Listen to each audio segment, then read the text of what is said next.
कि प्रभु ने यह अवसर दिया कि आपके बीच में प्रभु के वचनों के द्वारा कुछ हम शेयर कर सके। परमेश्वर ने अनुग्रह किया। वैसे हम अपने आप को आज छुपाना मांग रहे थे कि हम क्या कभी कभी हम सेवा करने वाले हमेशा पुलपिट ही देखते हैं, पर आज मन में भी हुआ था और कि हम बैठकर प्रभु की आराधना करें सामान्य विश्वासी के समान। क्योंकि कई बार आप हैं, हम हैं जो सेवक लोग हैं या आप लोग हैं, कई बार जब हम पुराने होने लगते हैं तो हमको ऐसा लगता है कि हम बहुत कुछ जानने लग गए। और कई बार जैसे जैसे हम प्रभु में बढ़ते रहते तो कई बार हमारे मनों में कहीं ना कहीं ये बैठ जाता है कि हमको सब कुछ आता है। लेकिन प्रभु का वचन हमें बताता है कि हम अपने आप को नम्र करें, क्योंकि प्रभु उन्हीं को उठाता है जो अपने आप को नम्र करते हैं। जो बढ़ रहा है, बढ़ता जा रहा है, ठीक है, वो अपनी प्रभु में नम्र है तो वो बढ़ता जा रहा है। लेकिन यदि वो अपने अहंकार में या अपनी योग्यता के कारण या अपने पुराने होने के कारण या सेवक होने के कारण, पास्टर होने के कारण, यदि उसको ऐसा लगता है कि मैं अपनी योग्यता से, अपनी बल से, अपनी बुद्धि से, अपने ज्ञान से बढ़ रहा हूँ, तो वो बढ़ना नहीं, वो बढ़ना नहीं। सो प्रभु का धन्यवाद करते हैं। सो आइए थोड़ी देर हम अपने मनों को प्रभु के वचन की ओर लगाने से पहले अपने आंखों को बंद करने क्षण के लिए प्रार्थना करें। हालेलुया, धन्यवाद यीशु। पवित्र प्रभु, हम धन्यवाद के साथ एक बार फिर से आपके चरणों के निकट आते हैं।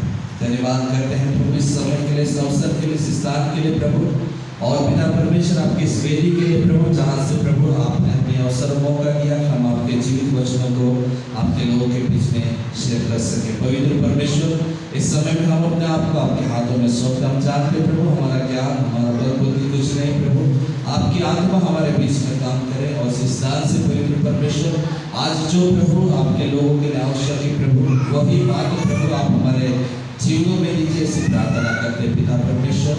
हम अपने आप को आपके हाथों में सौंपते, सीखने और सिखाने का आत्मा प्रभु आप हम सभी को प्रदान करें, ऐसी प्रार्थना करते हैं। धन्यवाद के साथ प्रार्थना प्रभु यीशु मसीह के नाम में मांगते हैं, आमीन। हालेलुया। सो प्रभु का धन्यवाद करते हुए एक बार फिर से प्रभु की उपस्थिति में आते हैं। आरंभ में प्रभु के दास ने जब प्रार्थना आरंभ किया तो प्रार्थना में प्रभु के दास ने एक शब्द को बोला कि प्रभु आज कई लोग हैं जो अपने अपने कामों में व्यस्त हैं, और कईयों को प्रभु के भवन में चलो उनके काम हो सकते हैं, और कईयों के मनों में कि क्या प्रभु के भवन में क्या जाना है ना, कईयों के कई विचार हो सकते हैं। लेकिन प्रभु के दास ने आरंभ में जिस बात को बोला, और प्रभु के अनुग्रह से उसी बात के ऊपर हम कुछ बातों को मनन करेंगे कि अभी हमारे पास अवसर और मौका है। अभी हमारे पास अवसर और मौका है कि इस भवन के द्वार खुले हुए हैं, और इस भवन के द्वार खुले होने के साथ साथ में पवित्र शास्त्र बाइबल बताता है कि अभी हमारे पास अनुग्रह का समय है, और इस अनुग्रह के समय के कारण अभी हमारे पास अवसर है कि हम परमेश्वर के भवन में प्रवेश करें। परंतु एक समय आएगा जब अनुग्रह का समय समाप्त हो जाएगा, और ऐसे बाइबल में कई उदाहरण आपको हमें देखने को मिलेंगे। उत्पत्ति की पुस्तक 7वें अध्याय को यदि आप लोग पढ़ते हैं तो वहाँ पर 6ठे अध्याय को पूरा यदि आप लोग पढ़ते हैं तो वहाँ एक विवरण आप लोग पाते हैं, जिसमें परमेश्वर ने अपने एक भक्त को, एक धर्मी जन को, जैसा कि लिखा कि पृथ्वी पर उसके समान कोई धर्मी नहीं था। पूरी दृष्टि उस समय में, नूह का समय की बात है, कि परमेश्वर ने देखा पृथ्वी पर के नूह के अलावा कोई धर्मी नहीं है, और परमेश्वर ने उसको एक काम दिया। क्या काम दिया? जहाज बनाने का। परमेश्वर ने उनको काम दिया जहाज बनाने का, और उस जहाज को बनाते समय एक संदेश भी प्रभु ने उसको लोगों के सामने देने के लिए कहा था। क्या संदेश था? कि मन फिराओ, है ना, यहाँ पर क्या आने वाला है?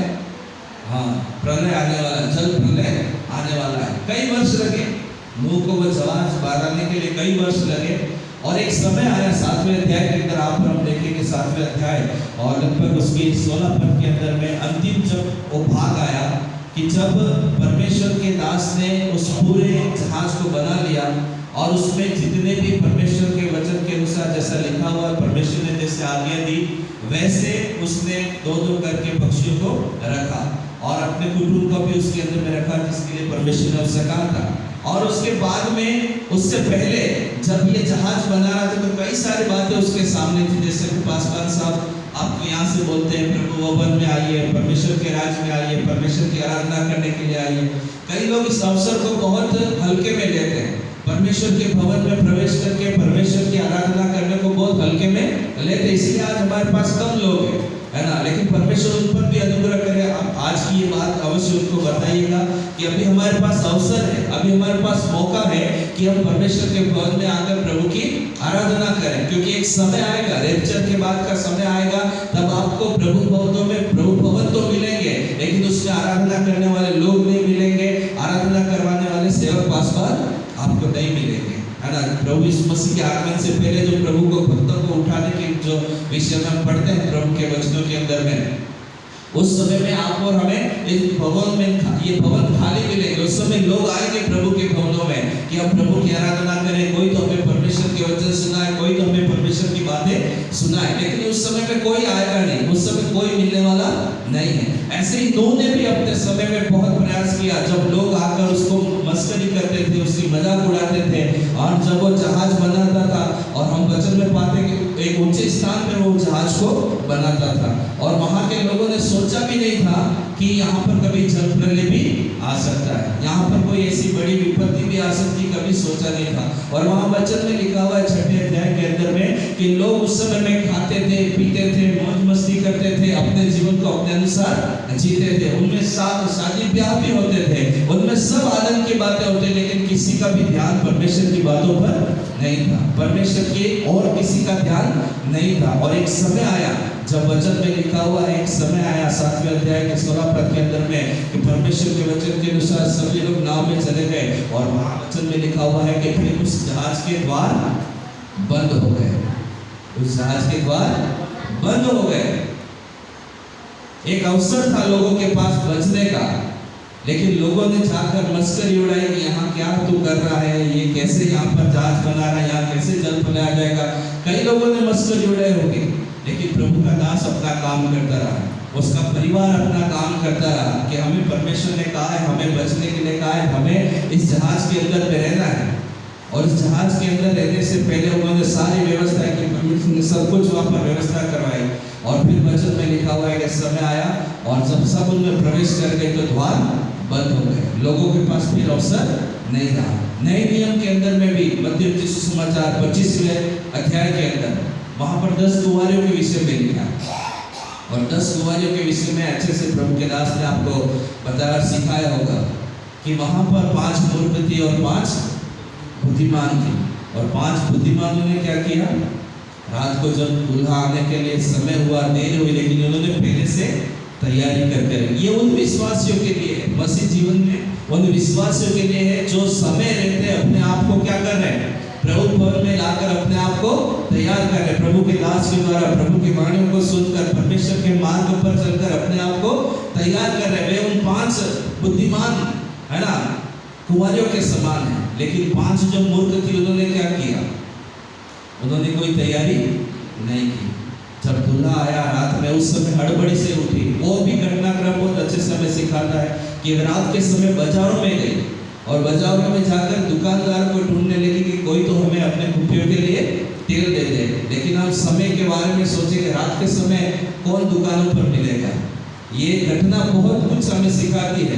एक प्रभु के आगमन के समय के वर्षों में सिखाती, प्रभु का आगमन जब होगा तो आज जैसा अवसर आप और हमारे पास में प्रभु की आराधना करने का वैसा अवसर आगे आने वाला नहीं है। 10 कुंवारियों के पास 10 में से 5 ने अपने आप समझदारी दिखाई, उन्होंने अपने आप को दूल्हे के लिए तैयार किया, अपने मसालों को जलाए रखा। वो बहुत आत्मिक बातों को सिखा रहे, लेकिन मैं ऊपर से कुछ बातों को आपको बताना चाहता हूँ कि उन 5 ने जो बुद्धिमान थी, उन्होंने अच्छे से अपने लिए तैयारी की, और उन्हें मालूम था कि अगर दूल्हे के आने में देर भी होती है तो भी जब वो आएगा तो हम उसके साथ में प्रवेश कर पाएंगे, क्योंकि हमारे पास अलग से तेल है, अपने कुपियों के लिए अलग से तेल है। वो सब व्यवस्था उन्होंने करके रखी थी। लेकिन जो मूर्ख थी, उन्होंने कोई भी तैयारी नहीं की।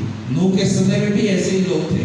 नूह के समय में कुछ खाली एक परिवार है, नूह ने और उसके परिवार ने तैयारी की, और पूरा जितना भी जगत उस समय का जगत था, वे सब अपने अपने मौज मस्ती बिना तैयारी के, और एक समय द्वार बंद हो गया। और यहाँ 10 कुंवारियों के दृष्टांत के अंदर में भी आप देखेंगे कि जब रात में दूल्हा आया तो जब दूल्हा आया तब जो मूर्ख थी वो कहाँ गई? बाजारों में गई, और बाजारों में जाकर उन्होंने क्या किया? दुकानदारों को ढूंढा। लेकिन हम एक दृष्टांत, एक छोटा सा जी कल्पना करें कि किसी गांव में विवाह है, किसी गांव में शादी है, और दूल्हा रात के समय आए तो उस दूल्हे को देखने के लिए पूरा गांव जाएगा, है ना? बाजारों में कौन मिलने वाला है? ये जो बाजारों के अंदर जो दुकानदारों के विषय में, वो हम जैसे प्रभु के दासों के लिए, कि उस समय क्या दुकानदारों को इच्छा नहीं होगी कि जो दूल्हा आया है उसको देखने के लिए जाए?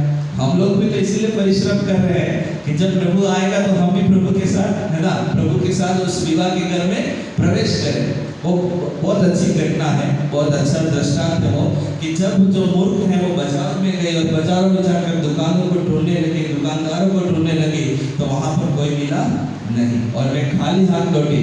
लेकिन जब वे खाली हाथ लौटी तो क्या हुआ? तब तक द्वार बंद हो चुका था। जो समझदार थी वो उस दूल्हे के साथ में विवाह के घर में प्रवेश कर चुकी थी, और फिर क्या हो गया? द्वार बंद हो गया। उसके बाद मूर्खों ने बाहर आकर खटखटाया, लेकिन वचन में लिखा हुआ है, अंदर से आवाज आई कि मैं तुम्हें नहीं जानता।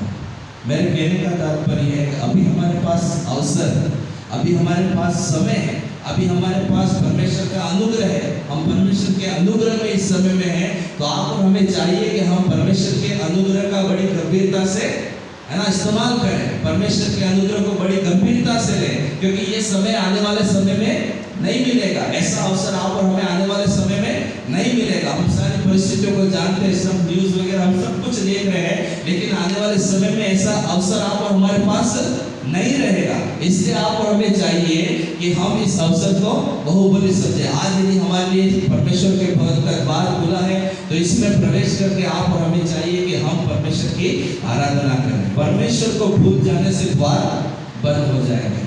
जो व्यक्ति परमेश्वर को भूल जाएगा, जो व्यक्ति परमेश्वर से दूर चला जाएगा, वो अवश्य उसके लिए द्वार बंद हो जाएंगे। लेकिन जो परमेश्वर को याद रखता है कठिन परिस्थितियों में, उसके लिए परमेश्वर क्या करता है?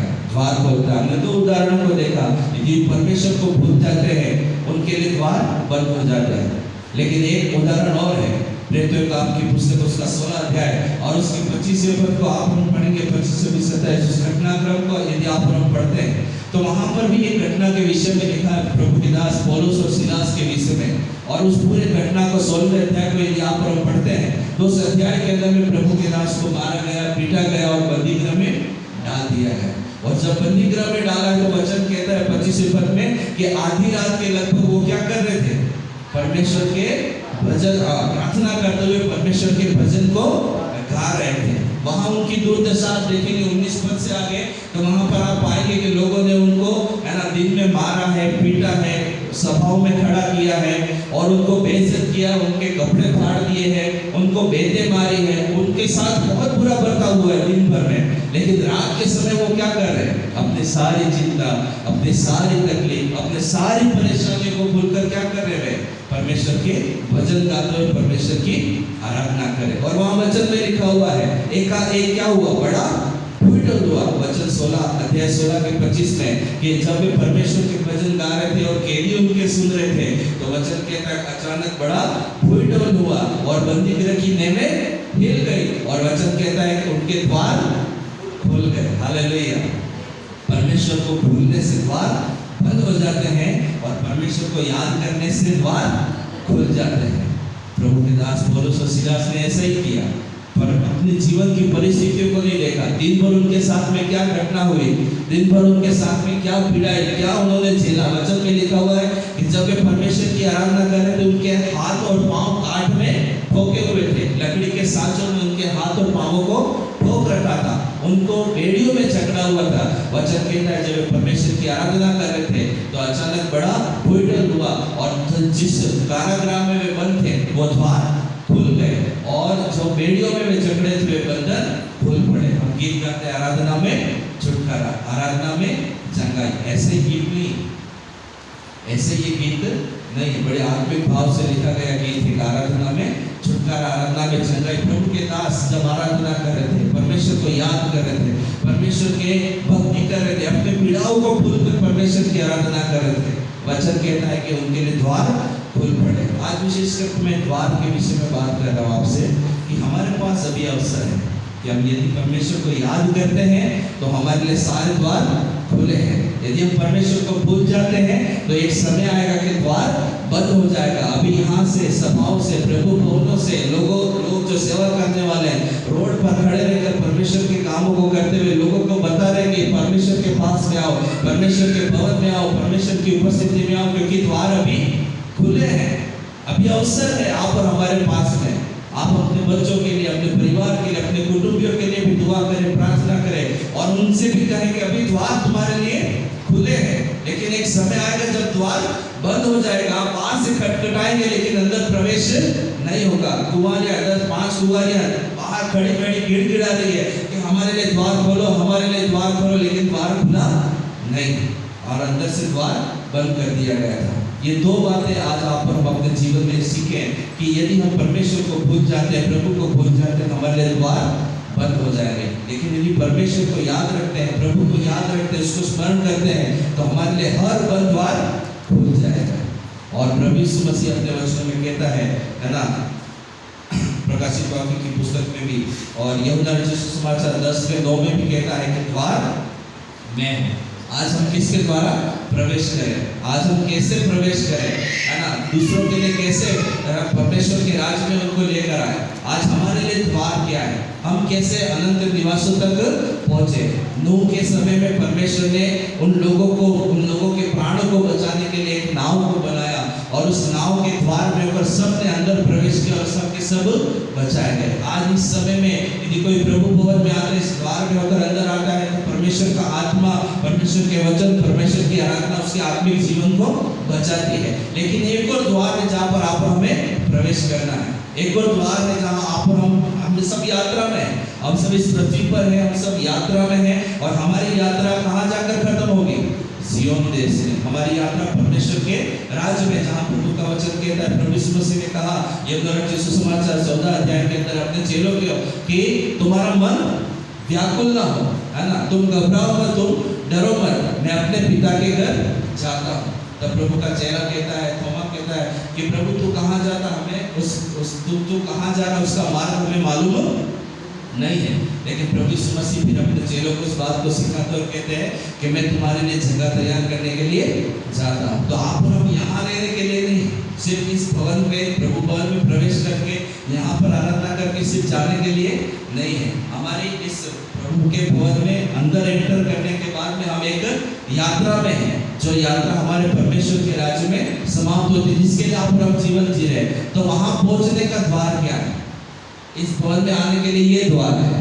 नूह के जहाज में प्रवेश करने के लिए जहाज का द्वार था, है ना? 10 कुंवारियों को दूल्हे के साथ प्रवेश करने के लिए विवाह के घर का द्वार था। प्रभु के दोनों दासों को परमेश्वर ने छुटकारा देने के लिए बंदी घर के द्वार को खोला। लेकिन हम जब परमेश्वर के राज्य में जा रहे हैं तो हमारे लिए द्वार क्या है? प्रभु यीशु मसीह ने कहा द्वार मैं हूँ। प्रभु यीशु मसीह में होकर जो आगे बढ़ेगा वो अवश्य पिता के पास में पहुंचेगा। और प्रभु की भी यही इच्छा है। जब प्रभु के चेलों ने उससे कहा कि प्रभु तू कहाँ जाता है? तो प्रभु ने कहा कि मैं अपने पिता के घर जाता हूँ और मेरी ये इच्छा है कि जहाँ मैं रहूँ अपने पिता के साथ, वहाँ तुम भी मेरे साथ में रहो। तो आप और हम सब वहाँ जाने के लिए तैयार हो। उस द्वार प्रभु यीशु मसीह में होकर, प्रभु यीशु मसीह द्वार में होकर आप हम प्रवेश करने वाले हैं। तो आप और हमें इस बात को गंभीरता से लेना है। मैं फिर से कह रहा हूँ, हमारे पास आने वाले समय में ये समय अवसर नहीं रहेगा, ये मौका नहीं रहेगा। आज ये द्वार खुला है, आने वाले समय में बंद हो जाएगा, आने वाले समय में बंद हो जाएगा। और चाहे यही द्वार नहीं, इस भवन का द्वार नहीं, एक समय आएगा जब प्रभु भी, है ना, लेक्चर का जो समय आएगा, प्रभु अपने लोगों को बादलों पर उठा लेगा। जो उठा लिए गए, बस ये समझिए जो उठा लिए गए वो उठा लिए गए, और जो रह गए उनके लिए द्वार बंद हो गया, फिर अवसर और मौका नहीं है। इसलिए इस बात को गंभीरता से लें, इस बात को अपने जीवन में बड़ी गंभीरता से लें कि आज हमारे पास अवसर है। अपने घर जाकर अपने प्रियजनों को बोले प्रभु भवन में आइए, प्रभु की आराधना कीजिए, प्रभु के साथ उठिए बैठिए, प्रभु के साथ संगति कीजिए, क्योंकि प्रभु यीशु मसीह ही मार्ग है, प्रभु यीशु मसीह ही रास्ता है। उसी के द्वारा हमारा और आपका उद्धार है, हमारे जीवन का उद्धार है, हमारे परिवार का उद्धार है। इसलिए उन्हें जाकर बोलिए कि प्रभु भवन संबंध में आइए, प्रभु की आराधना कीजिए, क्योंकि अवसर ज़्यादा समय तक हमारे पास में रहने वाला नहीं है। सो अपने जीवनों में इस बात को बड़ी गंभीरता से लें। प्रभु आप सब पर अनुग्रह करें, अपनी आशीष अपनी दया आप सब पर बनाए रखें। सो प्रभु इस वचन के द्वारा हम सबको आशीष देवे।